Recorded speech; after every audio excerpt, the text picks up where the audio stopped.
Parodies are back, baby! Hi everybody, Anthony here from Awesome Anthony Productions, and today I'm going to give you my review of The Naked Gun. But before we get started, please leave a like, and at the end of the video, if you think I've earned it, please subscribe and ring that bell so you never miss any of my new reviews. Now let's get into it. Directed by the Lonely Island's Akiva Schaffer, this new entry in The Naked Gun revives the franchise after 30 years. It stars Liam Neeson as the son of Leslie Nielsen's character, Frank Drebin Jr., who winds up in the middle of a doomsday plot by the world's elites, led by tech billionaire Richard Kane, played by Danny Houston. With the help of his new flame Beth Davenport, played by Pamela Anderson, and his partner Ed Hawken Jr., played by Paul Walter Hauser, Frank must rush to save the day, with wall-to-wall visual gags, slapstick, and of course, one-liners. I grew up watching the original Naked Gun movies with my dad, and between those, Chris Farley movies, Mike Myers 90 movies, yes, including The Cat in the Hat, that's my guilty pleasure, don't at me, and National Lampoon, those all 100% shaped my sense of humor as a kid. So is it really a surprise when I say I had an absolute blast with this movie? This seriously is, for better or for worse, a throwback comedy. It's got so much of the fun, sensibilities, and flair that made the original movie so iconic, with just enough modern polish to keep it from feeling like it should be in a museum. First off, Liam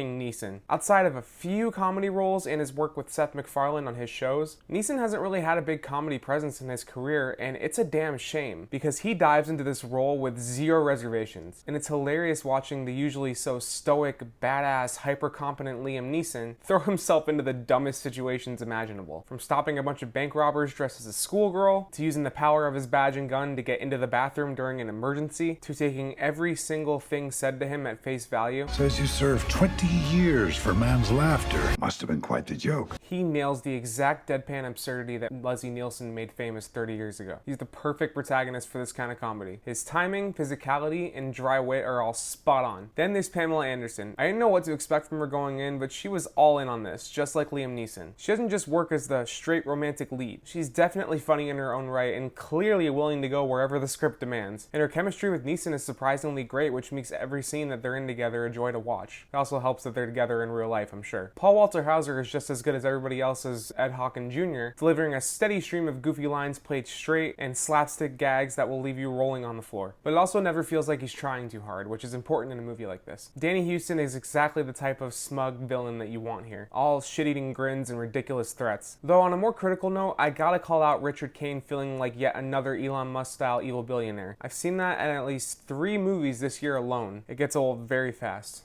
His evil plot also felt very familiar.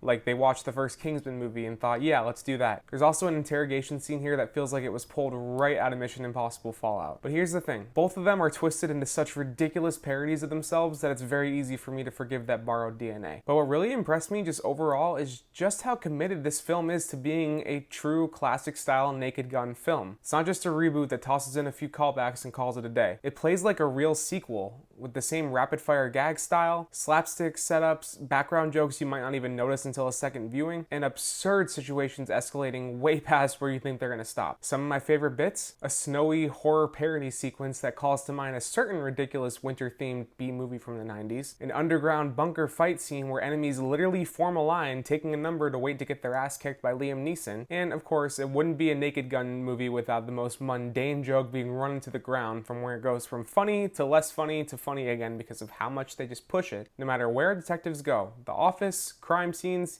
even while they're driving down the road, there is always someone handing them a cup of coffee at just the right moment. It's small, it was funny, and it got me every single time. At the end of the day, this movie isn't trying to reinvent comedy. It's just here to make you laugh until your face hurts, and on that front, mission accomplished. It's silly, it's smart in its stupidity, and it's the exact kind of shameless parody that I've been waiting for years. I mean, I got movies like Meet the Spartans and Disaster Movie as a kid, so trust me, I've been starved for this kind of thing for a long time. Sure, it borrows a few things from other films and has a villain archetype that we've seen far too much lately, but when it's filled with wall-to-wall jokes and so many of them hit more than they don't, and the cast is having this much fun, I don't really care about those complaints. If you grew up with those Leslie Nielsen movies or you just want to see Liam Neeson take a cinematic victory lap in a comedy, this is the ticket. I walked out grinning like an idiot, and I definitely want to see Frank Drebin Jr. back for another case. And that's my review of The Naked Gun. Thank you so much for watching. If you like this review, you know exactly what to do. Please leave a like, subscribe, and ring that bell so you never miss any of my new reviews. While you're at it, you can scroll down the description below, find the links to my socials,